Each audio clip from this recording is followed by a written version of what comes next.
Hello बच्चों, math की online class में आपका स्वागत है। आज का हमारा टॉपिक है संख्या पद्धति।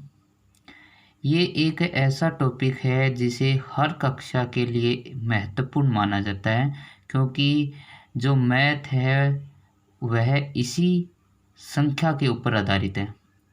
इसलिए हमें इसकी जानकारी होनी चाहिए।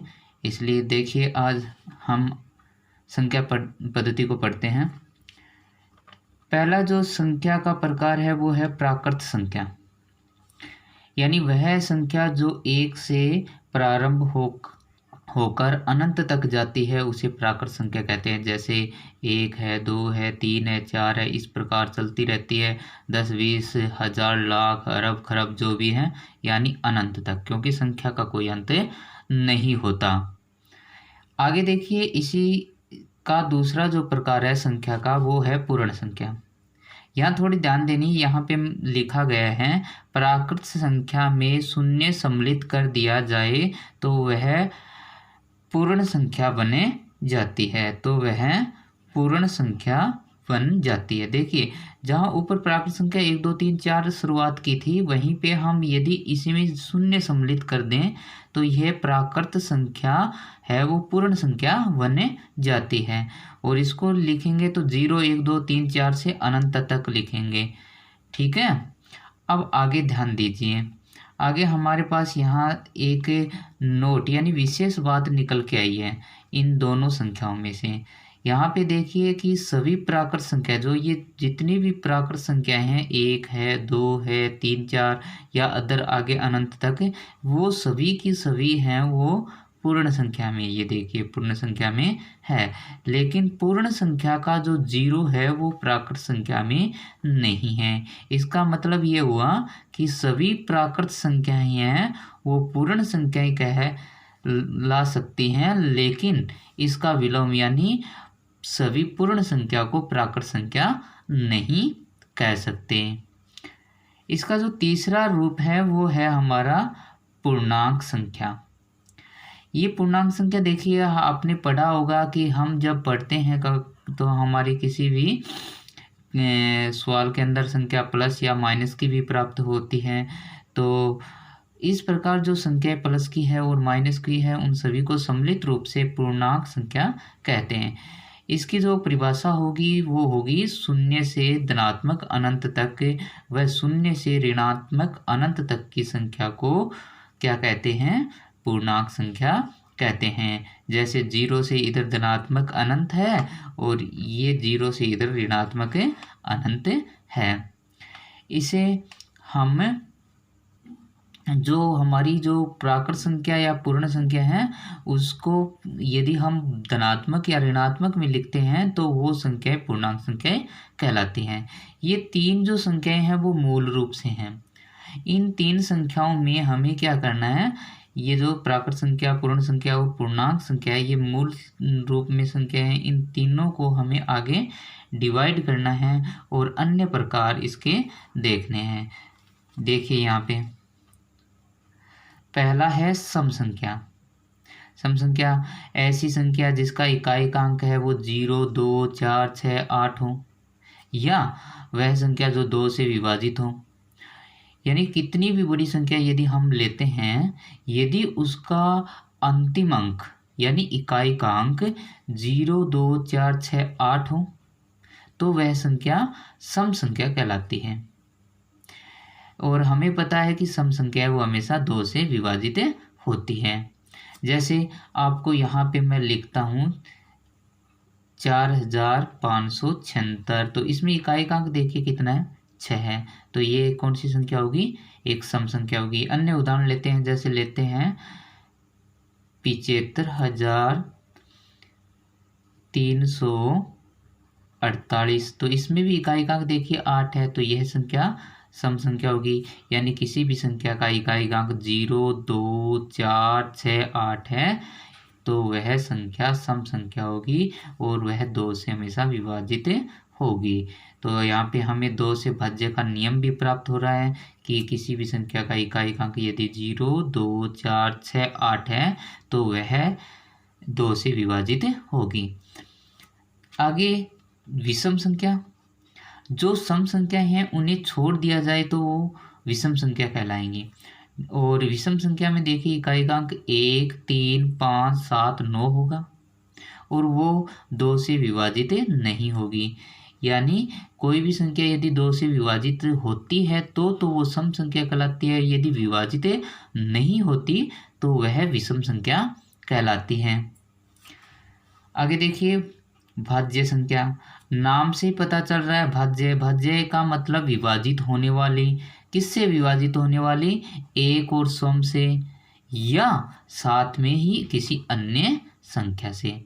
यानी ऐसी संख्या जो एक व सम के अलावा अन्य संख्या से भी विभाजित होती हो, ऐसी संख्याएं भाज्य संख्या कहलाती है।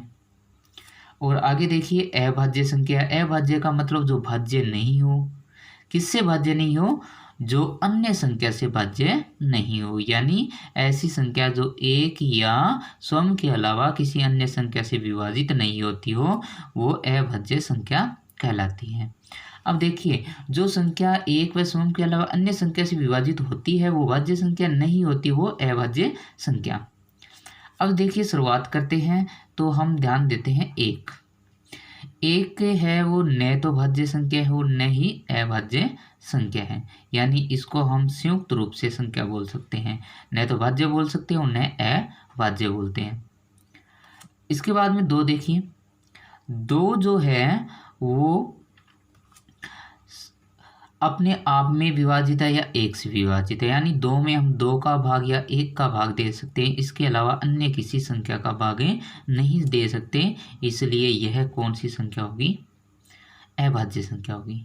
2 के बाद में 3 देखते हैं तो 3 भी खुद और 1 से ही विभाजित होती है, इसलिए यह भी एक अभाज्य संख्या है। इसके बाद में यदि 4 की बात आए तो 4 है वो देखिए 1 व 4 से विभाजित तो होता ही होता है, लेकिन 4 है वो अन्य संख्या 2 से भी विभाजित होता है, इसलिए 2 ये 4 है वो क्या होगा? एक भाज्य संख्या होगा।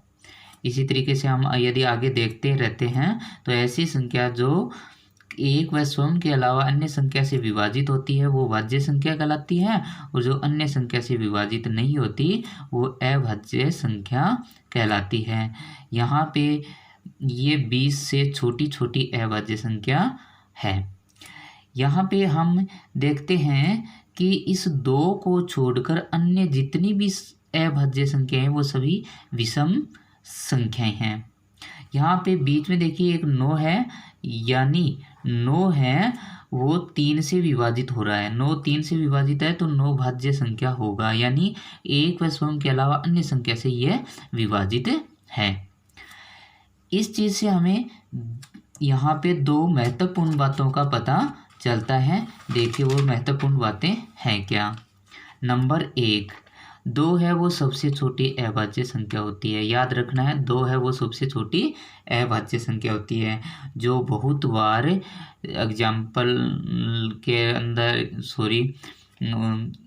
एग्जाम के अंदर पूछा जाता है।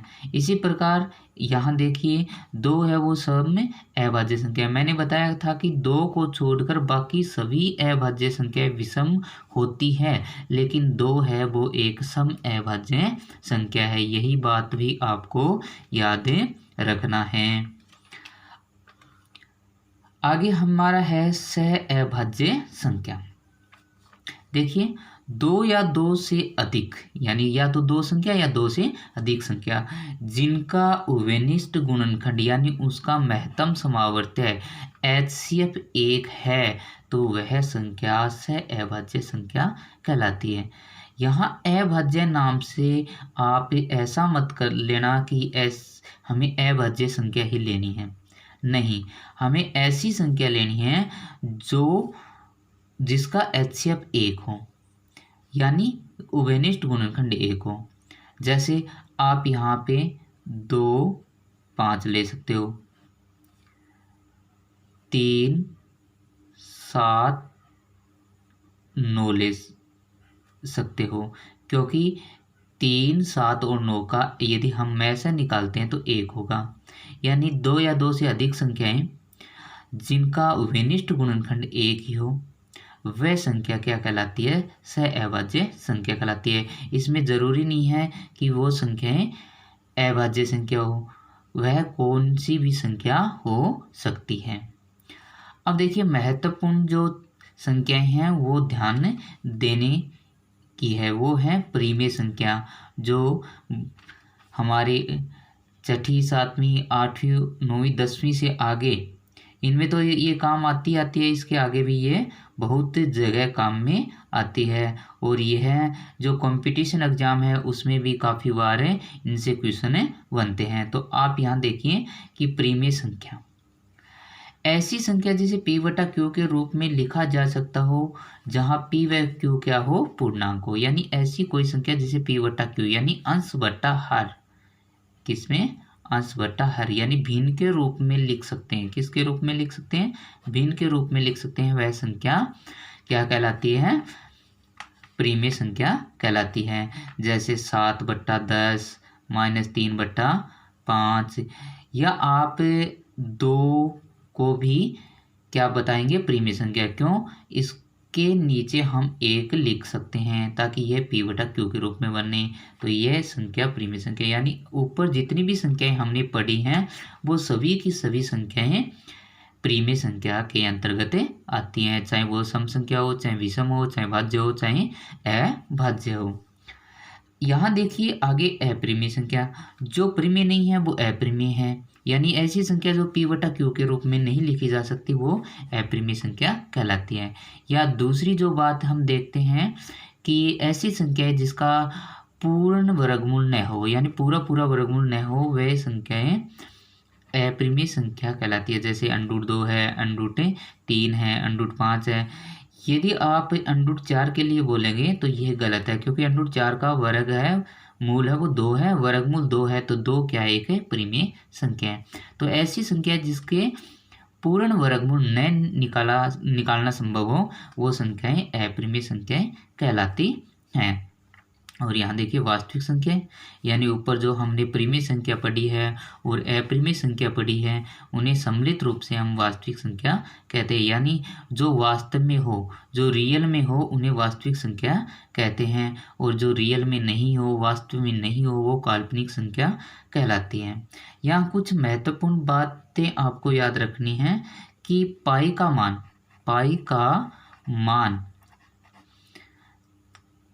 कितना? 22/7 या 3.14, ये दोनों हैं, ये दोनों परिमेय संख्याएं हैं, लेकिन खुद पाई है वो अपरिमेय संख्या है।